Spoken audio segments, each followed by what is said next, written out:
Welcome to Breakthrough, the podcast looking to help change the music industry and support the grassroots, one episode at a time. Welcoming an artist that champions rock, hyperpop, emo, electronic elements into his music to give the sound that creates Cameron Sanderson's songs. He is on the episode with us today, talking about an incredible career that has started over the last 10 years, which started off busking in his local town square to a Bring Me Horizon song that went viral on YouTube, which has then gone to him writing all over the UK and particularly over in the States as well. And really championing neurodiversity in his music, really passionate about that, the grassroots venues that he's gone through to get up to this point. And at the moment he's at right now in 2026, working with one of the most respected producers around and embarking on a really exciting project for the rest of the year. So great to have Cameron here with us on the show today. So let's get into it.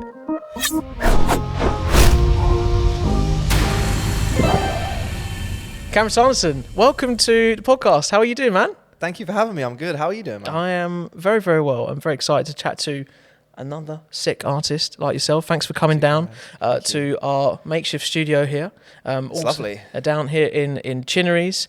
And how recently then have I interrupted you from playing the drums and singing at the same time? Like, were you doing that this morning before you came down, or? Do you know what? It's been a minute because I've been like in the trenches of finishing a mix. But I see that drum kit, and every time I see it, I want to just it's calling smack you the hell out of it. Yeah. Is it like Step Brothers, where he's kind of like, "Don't touch my drum set," yeah, and you're just like, it's I just want me to. resisting myself. Yeah, it's bad. It's really bad. It's definitely my favorite like instrument and probably experience ever. Yeah, and I'm sure we'll talk about it at length in all of this. But as you know, the podcast so far has explored so many artist journeys, and the beauty of it is that literally everyone has not the same story. Everyone's got a different story to tell. Absolutely. And how do you feel about sort of the breakthrough moments and points in your career so far? Maybe the ones you haven't realised at the time also, but it's kind of crept up on you, like, oh, actually, that was pretty sick, that, like, back in 2022 or whatever. Man, I'd say most of the moments, if not all of them, that were the most impactful were the ones that took me by surprise. Mm-hmm. I think I don't think you can ever premeditate. That's the only thing. I think you can work really hard and you can put a lot of work in, but it's always the things you don't expect to go off. I mean, the way it all started was obviously with a video on YouTube of, mm-hmm. With a video of YouTube, like Sleepwalking. I did a cover of it, and on the day, it was the rainiest day. It was a terrible day. Like, no one was taking CDs. No one was taking any interest. There was no like money in the bag. Mm-hmm. My friend came, and my dad was like, "You're the bad omen." Like, we put it down to the worst busking session I'd ever done. Yeah. And then he was like, "You should just upload it." And I was like, "No," because I didn't love it. 2 weeks later, I upload it. Nothing happens. 4 months later, it just like hits 1 million views for no reason. Out of nowhere? Yeah, out of nowhere. Wow. And what seemed like the worst day was a huge moment. And I think that's everything. That's everything I've ever done. I'll put 70 videos up and get nothing on a song, and then I'll do a new song, put 3 up, and the third one just goes crazy for no reason. Yeah. The ones that impact you the most are always the ones you don't expect. no rhyme or reason to it. We're still figuring it out. Exactly. What is the algorithm? Just take shots.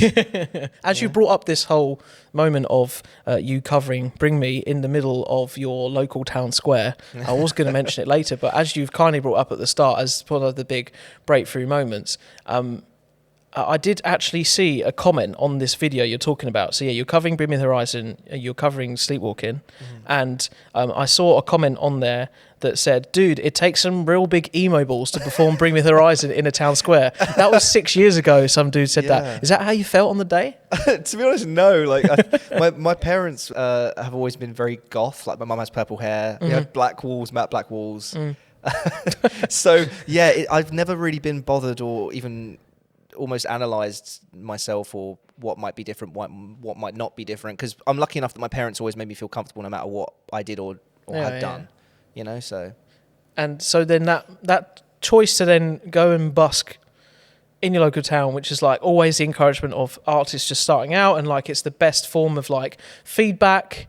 100%. What was the efforts that you kind of like went to actually like make that happen, not just physically, but like mentally get over that in your head and go, oh, like, what's the worst that can happen? And, I'm just going to go out there and give it my best.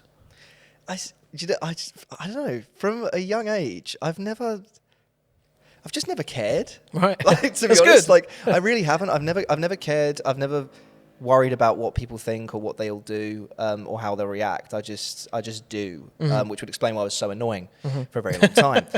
Because I was just unbridled. But yeah, I was lucky enough to not really be bothered. It's all just a bit of fun, you know. And I'd never think about what the worst reaction would be. It'd be a case of let's just see how it goes. And generally, a lot of the time, it's like I said, not what you expect.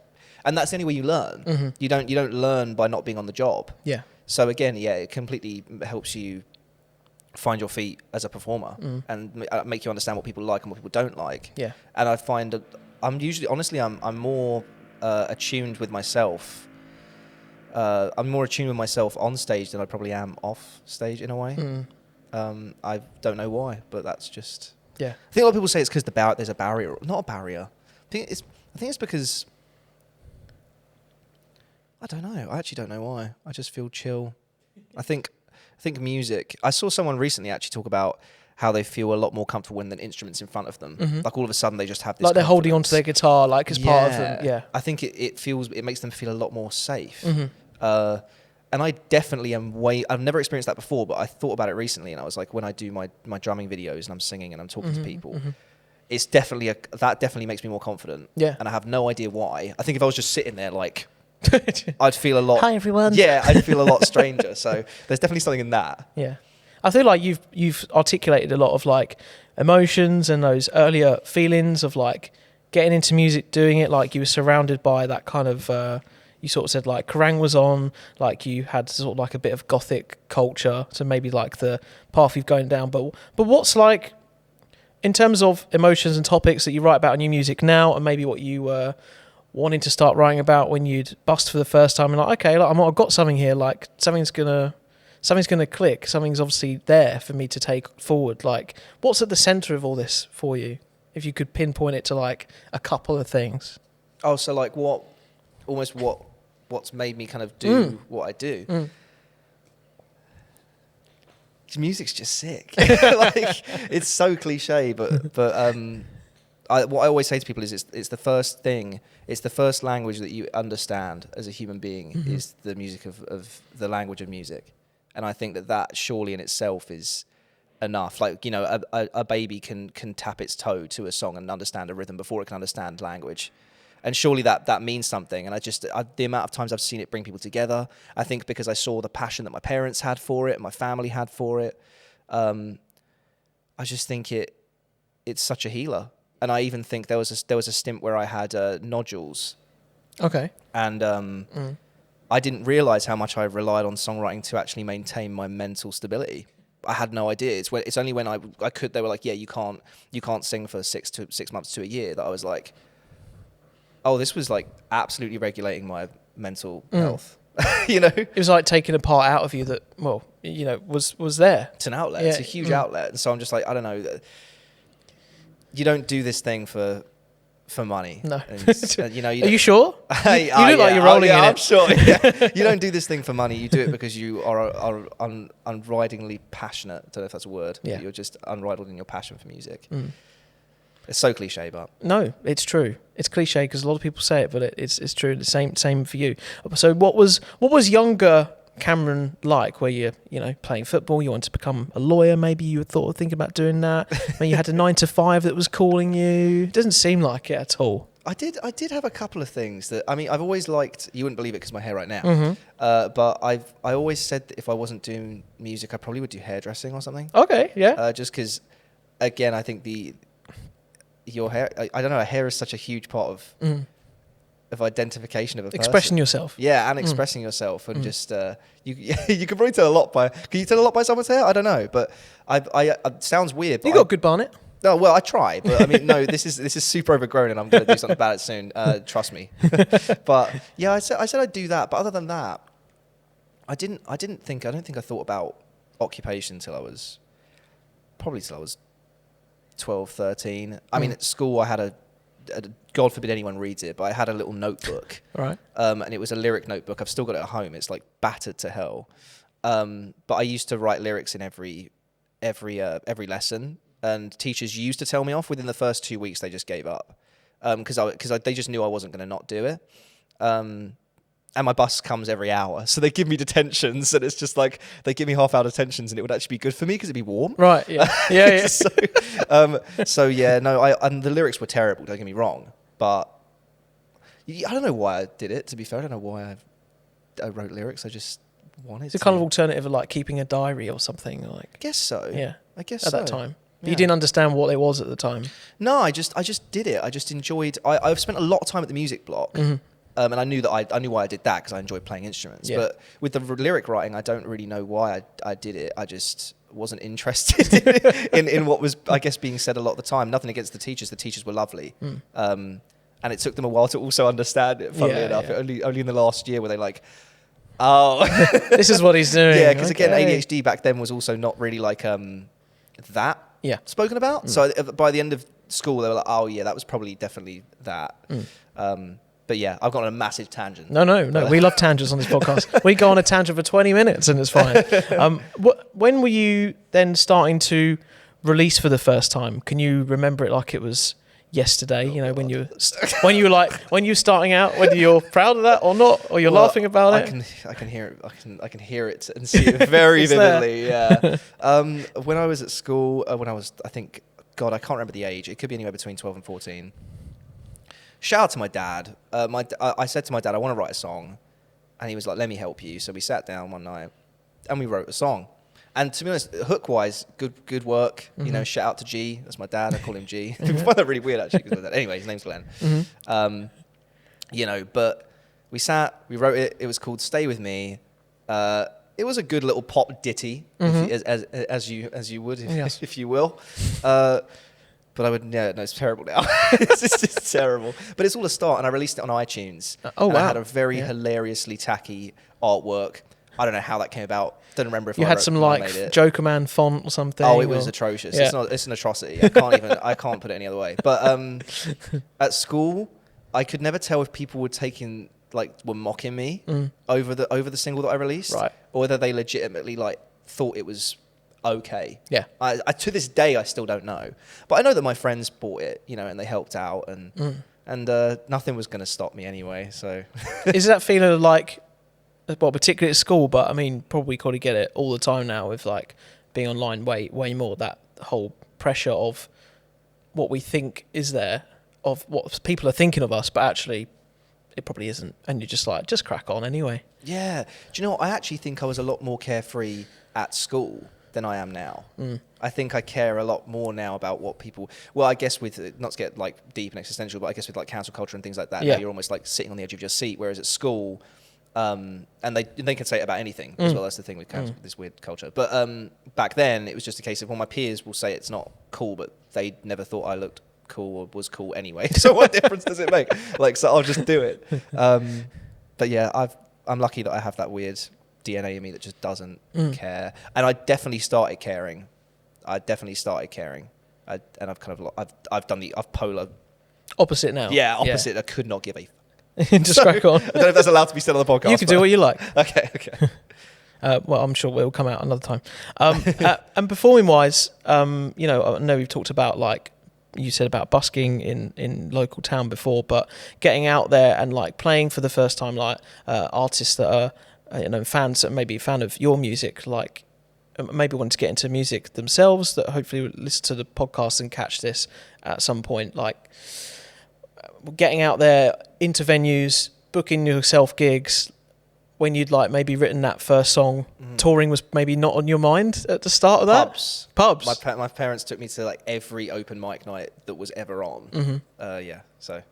And you went to many of them? Oh, many. Yeah, we played every single one we could think of for a good stint. Again, not really with any intention of anything. It was just a case of it was fun. Right. That's why we did it. So. And how did they sort of manifest and then like help you go into maybe how you perform now, like at a live show or that kind of thing? Like, is there anything you sort of pick up from those times and you still see now, or not? Because you weren't really thinking about it much at the time. But I think you're right. I think foundationally, it obviously made me comfortable to just be on a stage, and not be worried about or afraid of the crowd. I think. Because even if there was one or two people, any artist I think will tell you that if it's just one or two people, it's so much more terrifying than 100 or 1,000. Or a lot of people, a lot of them, not all of them. And that's what it was at these pubs, at these open mic nights. It was a lot of like, you know, I was a 12-year-old, 13-year-old boy with a very high voice and a very huge guitar. It's like weighing you down. Yeah, my shoulder's still cooked now. We can get onto that. But yeah, you just got used to it, and I think that's definitely helped me. And I think again, having parents that didn't turn their nose up at it, obviously is a huge blessing. Because I know a lot of people who didn't have that privilege. You know, so that definitely makes a huge impact. Because your dad was into music, right? Yes, absolutely. He played himself? Yeah, well, my mum used to manage a club night, like I thought an alternative club night, so she used to book bands. Yeah. And then my dad was in bands. Right. Was in a band, so... And did he? Yeah. And then so words of wisdom for when you wrote that first song, probably, or just like even when you were growing up and you didn't notice. Yeah. It was kind of like... Almost feels like a bit of destiny, maybe. I don't know. I don't know. Have you ever thought about it like that? No, I guess not. I just think life is a very unpredictable and whimsical thing if you want it to be. So, yeah. More recently, you've talked about playing online to random strangers that you connect with in like these chat rooms and stuff, and you play the drums and you sing at the same time. And most of the time, you kind of like surprise people, but other times, like people are obviously digging what you're doing as well. Is you kind of get a real mixture of people that you come across. So, how is that for you? Like getting that live feedback as an artist when you're doing live shows. And when did this idea start to just like go on the equivalent of like Omegle or something like that, and just play to someone in, I don't know, Brazil or wherever? Yeah, I mean. Back in 2020, I mean, I used to go on it when I was a kid when I shouldn't have. I think most people my age did, you know, and did unthinkable things. But yeah, back in 2020, there was a kind of a stint of a trend of it. And I kind of saw this gap in the market, and I was like, no one's really doing this. And at the time, it was me freestyling lyrics on the spot about them with a guitar. Oh, yeah.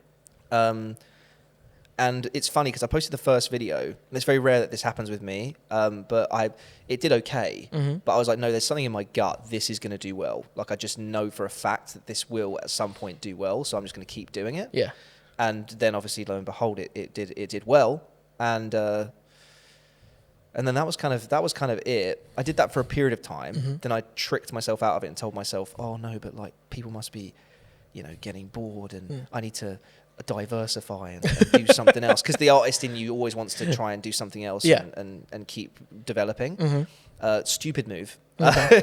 Stupid move. It's almost like just people love seeing that. And the joke is, I think you found a good format when you actually enjoy it, because there's a lot of like social media stuff I hated doing, but I genuinely love talking to people. I love talking to strangers. I love communicating through music. It's all of those things in one beautiful marriage. So it's like, well, this is perfect for me. I get to play drums, I get to sing, and I get to have a sick conversation with a random person that I would have never met if I hadn't been doing this. It's all magic, you know? Like, what the heck? Imagine if you said to someone you could do that 50 years ago. That is an insane experience. Yeah, for a job, or like at least around the work that you do. Yeah. So that's kind of how that started. And this is like in your bedroom, right? You've got like a full drum kit, and you've got the whole mic set up, have you, or not? Well, I have. I was lucky enough that my dad was in a band, so he had a little garagey thing in the back garden. Yeah. So he did not want me to get a kit, and he said no. In fact, I'm pretty sure he did say no. Because it'd be loud, very loud, and I still got one. And it's just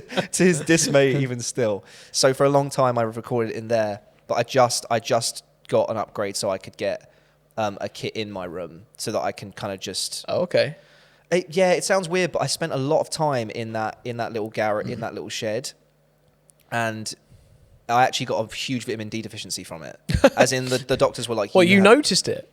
Oh my God. Yeah, well, yeah. It was like, I guess I was feeling pretty like down a lot, and I was like very run down, getting ill all the time. Yeah. So I went to the doctors, and they were like, yeah, this is the worst vitamin D I've ever seen. Oh my God. And they were like, you legitimately need to go on a holiday. Like, I'm not... It was crazy. She was like, you need to She actually said to me, do you go out?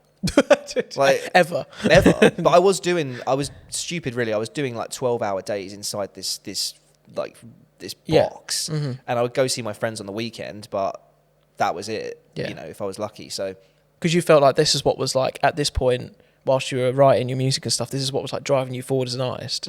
So you were fully invested. Yeah, like, you would completely be invested, and you know, I don't do halves. No, you know, you got to go all in. But that's why I kind of now I want it in my room. Sounds really strange, but I don't. I also move around a lot. I'm a very mobile person, so I'm always like at a friend's house or somewhere else, or I travel a lot, and I don't know, my room. I don't like the thought of being isolated. I'm a very extroverted person, I think, so I just don't.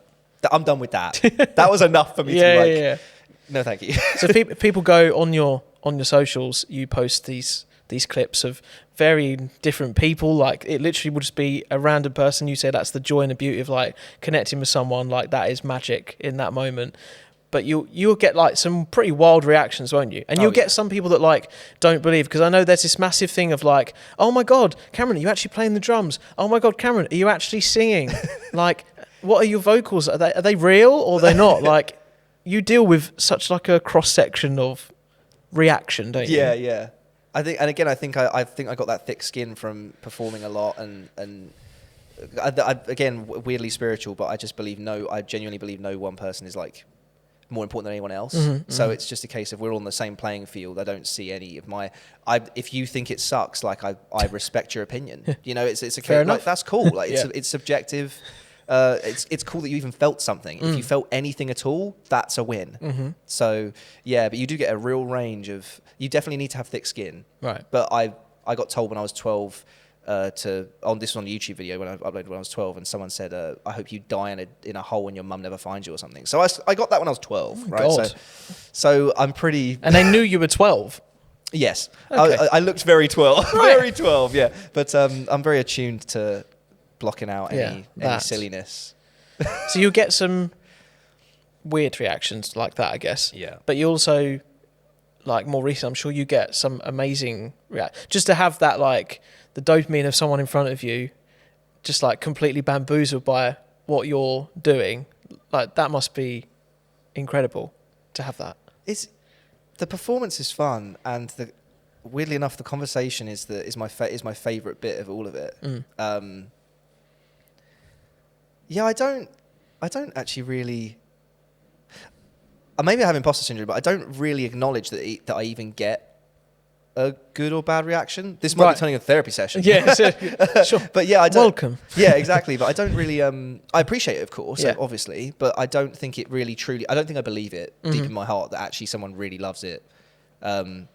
In a way, it sounds deep and makes sad. me a bit sad. Yeah. No, I know. Yeah, but I don't know. It keeps you striving for greatness and keeps you wanting to push more. And again, the more important thing to me is just having a conversation with them and just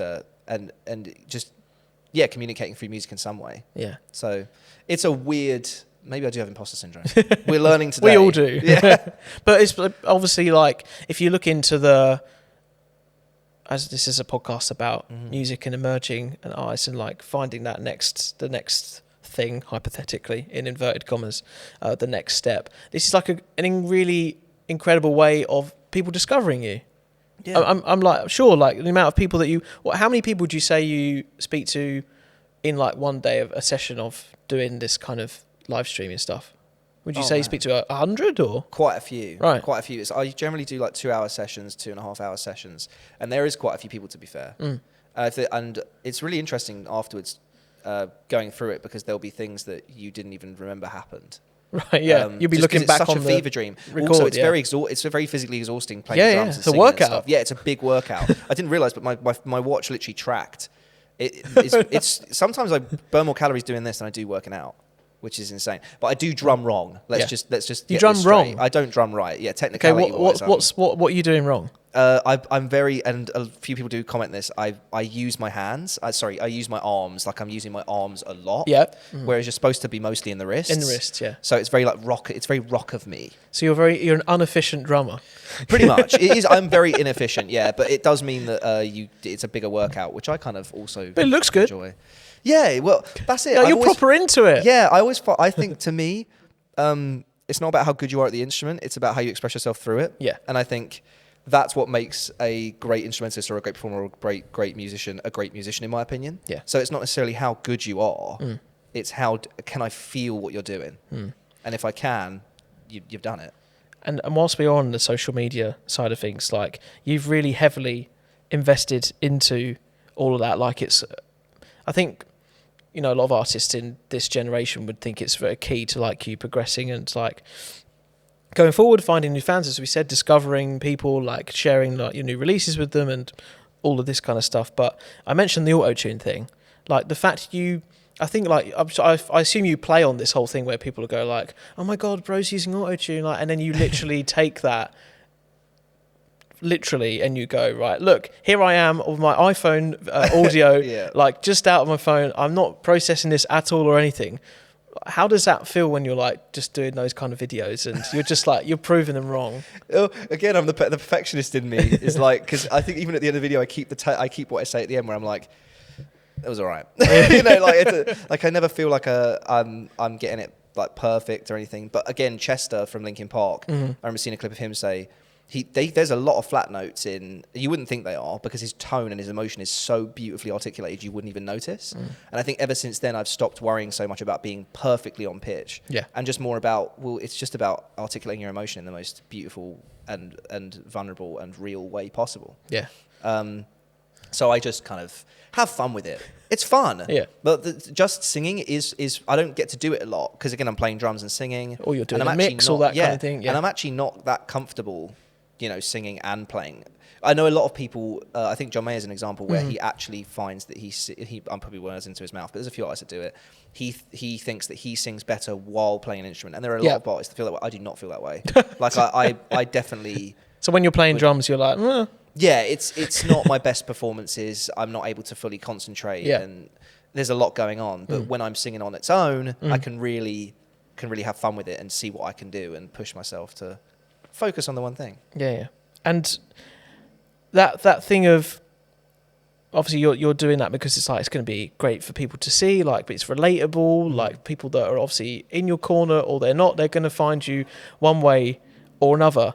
Does that sort of take away the whole thing of like, oh my God, I have to post on social media like every week, or I've got to do this 2 or 3 times a day, like on your schedule? Just, you said, all of this is fun. Does it take that sort of like chore or like feeling of routine out of everything? I think when you've got a fun piece of content that you have been thinking about doing for a while, it definitely makes it feel a bit more fun because it can be tiresome. I mean, the editing is the part that destroys me, that takes all my time up. How long does it take you? Didn't want me to ask that, did you? Oh man, it's brutal. So it takes about 5 to 6 hours to edit probably one video. Wow. Like properly. Because again, I don't want to... I know what performs and what doesn't perform for me. It's not the same for everyone. Yeah.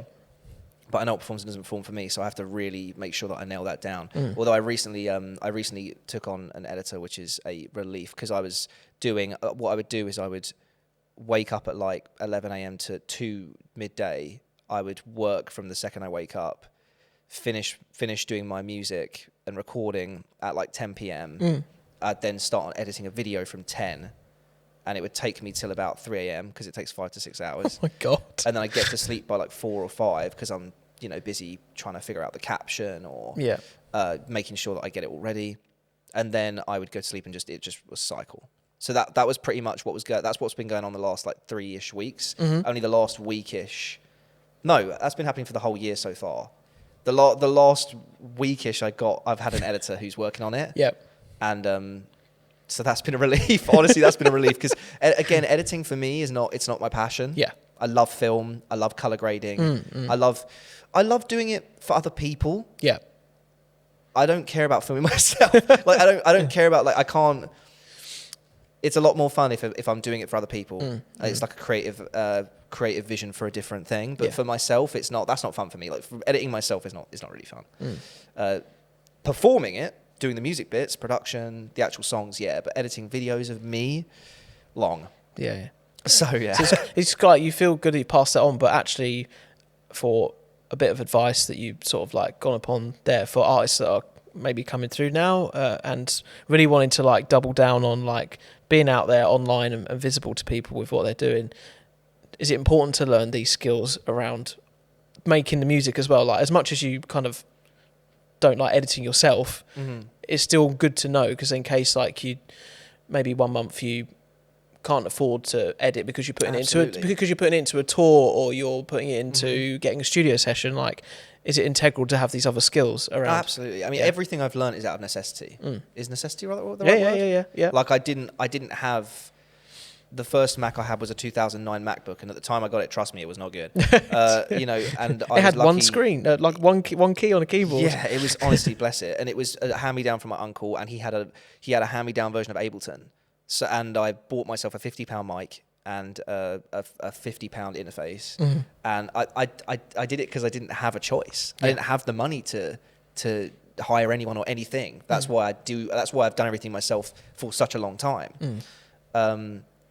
And I actually watched a video recently where someone said, learn all the things, like every little area that you know about your world, learn every little corner, because it will really enrich and make the whole thing make a lot more sense. And for example, when you do have a team or you do have other people, you understand it properly rather than not having a clue what's going on. So absolutely, I think it's very key to do that. Also, to be honest, a lot of musicians won't have a choice, because it's like you don't have the privilege of hiring people and getting people to do it. So, and also we got to remember, this is me like 10 years plus deep. Yeah, right, yeah. So in the beginning, like, editing was fun because it was new, it was fresh, and it is cool, it is fun. I love the art of creating film and music. So it's a kind of a beautiful, and I'm lucky enough that it's a kind of beautiful marriage for me. Yeah. Because the Busking, as we mentioned at the start of the conversation, was 2014. You probably wrote your first song, 2015, maybe? Around then, and then 20. Gosh, it would have been. I don't even know. So it is like more than 10 years. Yeah, is what. Yeah, I mean, yeah. To put timeline on it, though, yeah, of this whole chapter.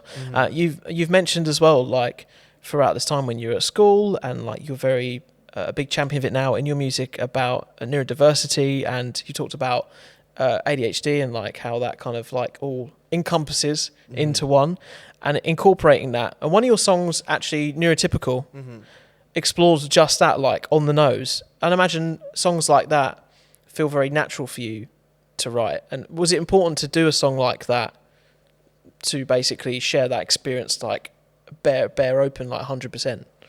Well, the right experience for that was actually, shout out to my friend Hannah Averson. She's awesome. Me and her wrote that in LA I must have been LA of 2022 or 2021. And yeah, it was very organic. It was just, we were just having fun. It's quite a fun sounding song. But yeah, I think I was just talking to her about the struggles of it and not being able to switch off and all the classic things. And she was like, well, why don't we make a song out of it? Like, just have fun. Because I was a bit worried about, like, no, it's too on the nose, and no, it's it's too. People deep it too much. Yeah, but no, she was like, just have fun. Anytime I get worried, I'm lucky that I have people that do just say, remember what you're doing it for. So yeah, it was quite that was an effortless write, to be fair, which enabled by Hannah. Shout out to Hannah. She's probably a huge part of why it was easy, because she's sick. But also, we were very comfortable, and at that point, I think I was very attuned with myself in understanding where I was at with ADHD as well, because I think for a very long time I didn't fully understand it. Yeah. But at that point, had I done a tour?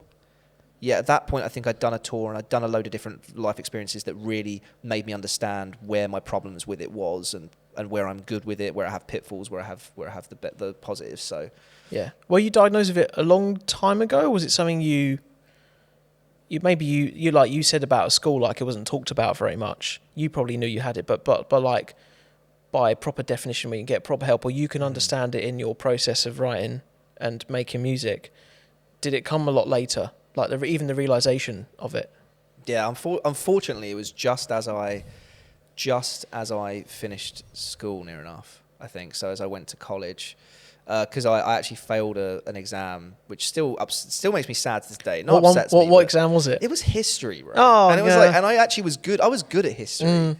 Well, not good, but I was like above, maybe slightly above average. Yeah, good enough. Yeah, good enough. Yeah, it was one that I actually was okay at alongside music. Music was obviously what I was good at, but this was like the next thing that was. Yeah. And I failed it, and I failed it because I just didn't have enough time in the exam. And I remember very vividly looking at my friend to my right, and she's just looking at me going like, move on, because I was still writing on the same question, and I was like, I've got to finish it, and that was why I failed. I just ran out of time, and I left I must have left 2 or 3 questions just unanswered because I was just going. And then I realised again I'm left-handed, which I don't know if that makes a difference, but I'm cat-counted anyway. And then my writing speed's not quick, and apparently that's a thing with ADHD, and I didn't know that either. When I got diagnosed, I actually didn't technically get diagnosed because we went to get diagnosed. And I don't know if this is allowed as well. The guy was kind of nice, but basically, he was like, "Yeah, you have ADHD. You have ADHD, but we won't put it down on the record."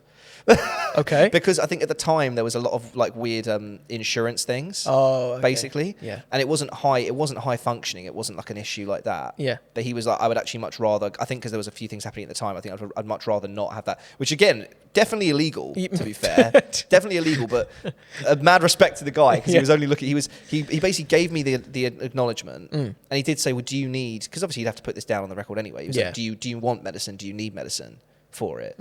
And I remember looking at my mum, and mum was like, "Why are you looking at me for?" And she was like, "Well, do you feel like you need it?" And I was like, "No," because even he felt like a therapy session. I don't know if this is what normal ADHD diagnoses are like. I would love for people to tell me. But it was like a therapy session. He just went through everything in my life. Like, okay, so it affects you this way, it affects you that way, it affects you this way. And he was like, in the end, he was basically like, well, it sounds like to me it's benefiting your work. Like, it's not. For you to take a drug would be to put brakes on the It's not a hindrance. On the acceleration, exactly. Yeah. And then I was like, no, I think I'm good without the drugs. And I was like, cool, all right, we'll just leave it. And that was that basically. Yeah. So undiagnosed, diagnosed. Okay. System status there. Hilariously. I hope that no one finds that guy because he was a lovely and dude. The guy, the diagnoser was a lovely dude. He was just looking out for me. And it's obviously driven you to, like, where you say it's got to this point, like, it helped you work to do what you do. But putting that into perspective, what is it like writing in the studio when you are neurodiverse, maybe working with someone else, maybe if they're not, like, what's that dynamic like? Or for an artist that's discovering that right now, listen to this. Yeah, everyone works differently. And I think one of the first times I was acknowledged for the way that I write was with Dan Lancaster, like a year and a half ago. Because in a lot of sessions that I've done, a lot of people generally, and I think I'm generalizing massively here, but I think a very neurotypical way of writing, or what you just assume, so everyone just does this naturally, is a lot of people put the beat on, or put the song like instrumental on, or a certain section. They leave it on loop, and they sit there with their iPhone and they kind of just type and write down how it makes them feel, and create the lyrics there and then while they listen, so they can kind of and go keep from the running melody it through as the beat goes, and they can keep right, which that does not work for me at all. Throw that one out. Yeah, it does not work for me at all. It's really weird. I don't know why. It's just, but for me, I play the beat back in my. Everything I do is at double speed, pretty much. Everything is double speed. Hence why I'm such a mess when it comes to conversational value.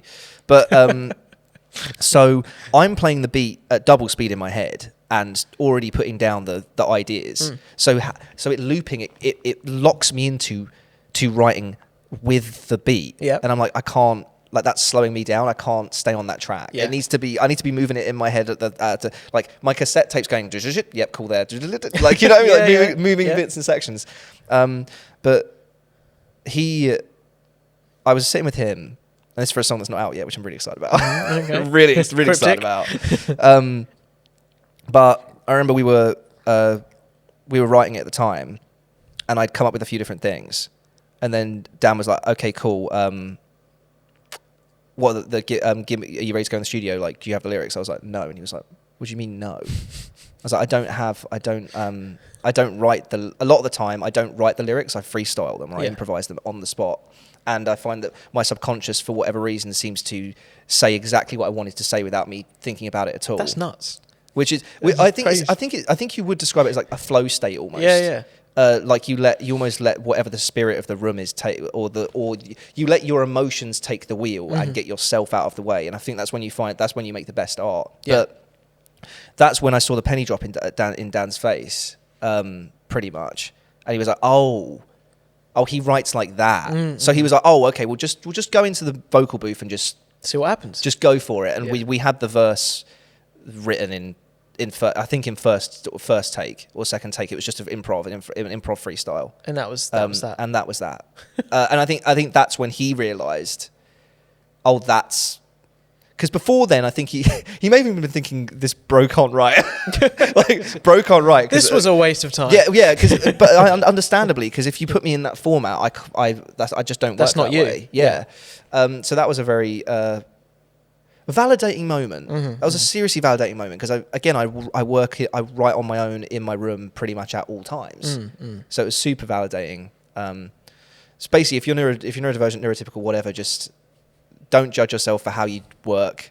And some advice, maybe don't be shy and polite and say that you write differently, and then you can be better in the room. Yeah, just do it. Yeah, just crack on. Because I didn't, and that's on me. So yeah. No, and well, it worked out all right, didn't it? Especially when you're I'm super excited about the song. Working with all these different people. As you've mentioned, Dan.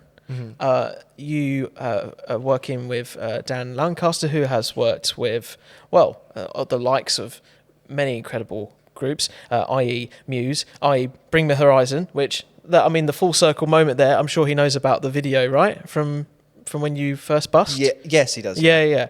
And so how does an artist like yourself get in a room with someone like Dan, who, plays on tour with Muse and Don Droco as well, he's been involved with, and just when that opportunity happens, like, wow, that's so cool. Yeah, it's funny. I think me and him have tried discussing this a couple of times. I can't really remember how it properly started. I think he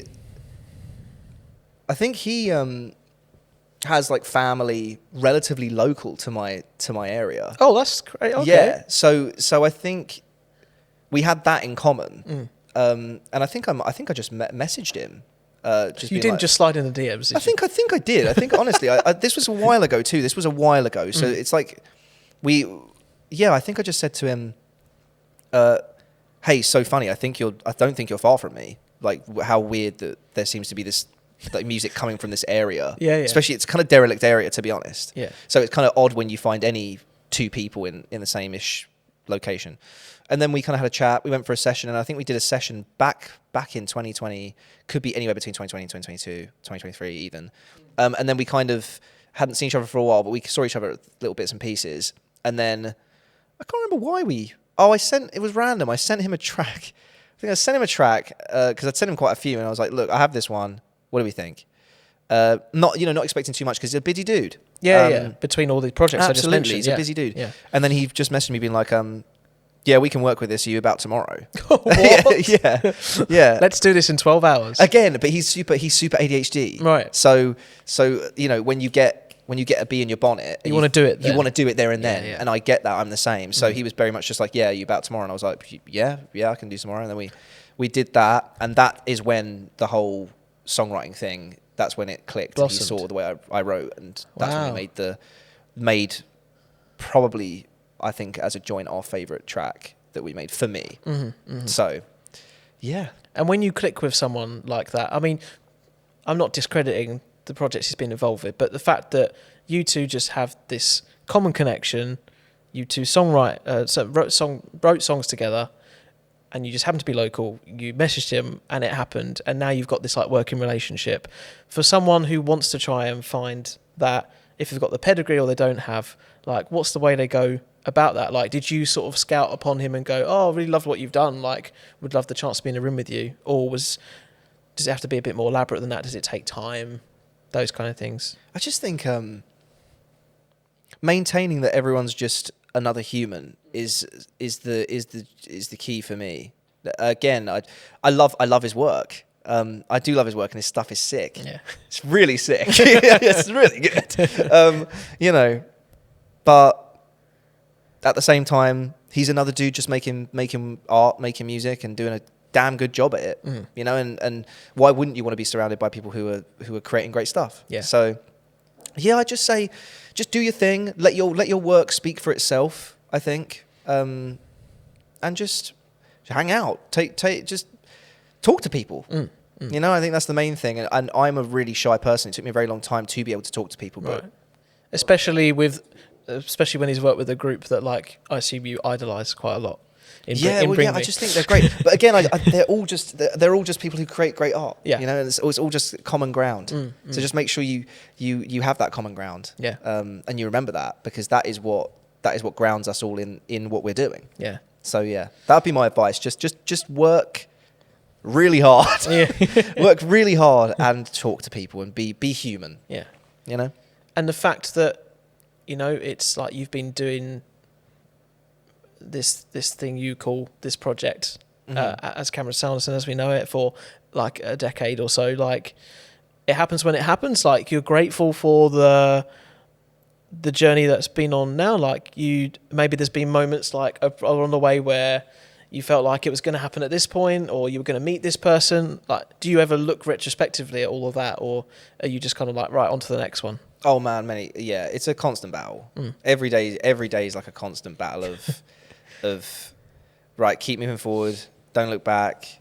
But don't get me wrong, there's loads of times where I feel like something should have happened. There's loads of times where I did not think that would happen. Like I said before. So yeah, you got to keep rolling with the punches. Keep rolling with the punches and have unbridled belief, but make sure that you're enjoying yourself at the same time. It's so hard. It sounds, to be honest, me just saying it out loud, it sounds like a lot. Yeah. But again, I think my friends and my family are what truly ground me and keep me on the straight and narrow, and keep me remembering what I do it for and all that kind of stuff. Because there's been incredible. I mean, some of the moments that we've created, like. I'm able to say that I got to dress my best mate up in a Shrek costume. I remember seeing and this. dance in front of over 1,000 people. That is a great story. Like, it's things like that I live for, and that I feel very lucky and privileged that I was able to do. So yeah, you just got to keep yourself grounded in those moments. And don't get me wrong, the industry is brutal. You know, it's not to be messed with. But we're in a lucky position now where if you're an independent person, you can really do it by yourself. Yeah. You don't need anyone. So just do it. And for you, like, grassroots venues like we're sitting in today, and you know, those across the country. I know you went on like a UK tour. What was it? A couple of years ago now, roughly. God, don't. Yeah, not to put that like age on it. No. Yeah, crazy. Time flies. Yes, yeah. Yeah, and you playing like similar venues as the one we're talking in today. Like, when you're playing those kind of gigs, you probably get as much satisfaction as you do like playing in a bigger arena with like a bit more of a curve to the back of the venue. And how do you think that all of those different like experiences have molded into how you perform now? Because obviously you're doing a lot of stuff online, but then I assume you want to be getting out on the road like in the next records, new albums, like that kind of thing. Oh yeah, I'm itching. Yeah. Now I'm itching. Shrek's coming back. Well, yeah. I mean, it's funny because the tone change has been it's really interesting. This new thing that I'm working on that I've been saying about but haven't really revealed. Once I'm able to finally talk about it, it's going to be insane. It's going to be insane. I've got distracted by that now. Yes, but playing and performing. Yeah, I think I keep saying, okay, I feel like I'm beating the same drum, but it is the people, like you said. If there's 5 people, but they're amazing and beautiful people, and you're you know, communicating through the emotion of the music in an incredible fashion, it's going to be just as enriching as 100, 1,000. Obviously, once you get to crazy big, that's when it starts getting kind of wild on the brain.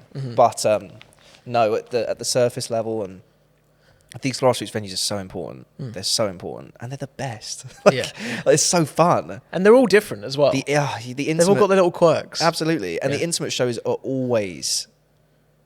I think they are the ones that always stick in my mind. I remember seeing Don Broco at the Underworld. The Underworld's one I want to do so bad. Like, that was the sweat's dripping off the walls. It was rank. It was rank. We shouldn't have enjoyed it, but we did. It was sick. Like, and there's loads of and I got to see 21 Pilots at Heaven on the Vessel. I think it was their first proper tour, like world tour. It was for Vessel. Again, a privilege, a smaller venue, and it's just like I'd be so gutted. I want to keep these venues alive so bad. You know, and see those up, but obviously yourself, you want to be that person on the other side, like, and that must feel manifesting that must feel really special. But maybe that's one thing you can't talk to me about at the moment, and you're just being like this, like no, you have to wait and see. But we're in April right now when we're recording this of 2026. If we fast forward a few months, being as cryptic as you would like to be or not, how excited are you for the rest of the year and for people to be across and make sure they don't miss things? Let's put it that way, shall we? I'm the most excited I've ever been, like ever, for sure. I'm the most excited I've ever been within music, personally, like in every way. This is going to be nuts. Great. It's going to be nuts. And whatever happens, whatever does happen, I am going to be doing a full playthrough. Like I'll be doing, it will probably be one show. And it will be a full playthrough of whatever comes, and that'll be that. Because I want it to feel super isolated and super special, because I think people will hopefully grab a hold of it and feel the same way. You're thinking of like 6 different things that you want to say to me right now, aren't you? But you're just like, yeah. And the funny thing is, I could just say it. The joke is, I could just say it all. But no, please. But I don't know. I want it to be really special. I want it when it all happens and it all comes. I want it to feel like, oh. Okay. Be there or be square, essentially. Yeah, man. Yeah. This show's gonna be completely different. It's gonna be one that I want people to really feel like they missed out. Like if they didn't get there, I want them to be like, damn. I'm like, yeah, you did. It's so mean, but, you missed but it. I understand what you just be there if you're not. No, I'm excited. Yeah. Cameron, thank you so much for coming on the podcast. It's been great to hear about those earlier times and that you're feel like you're in the best place you've been musically, but everything else going on as well. And we'll catch you again soon.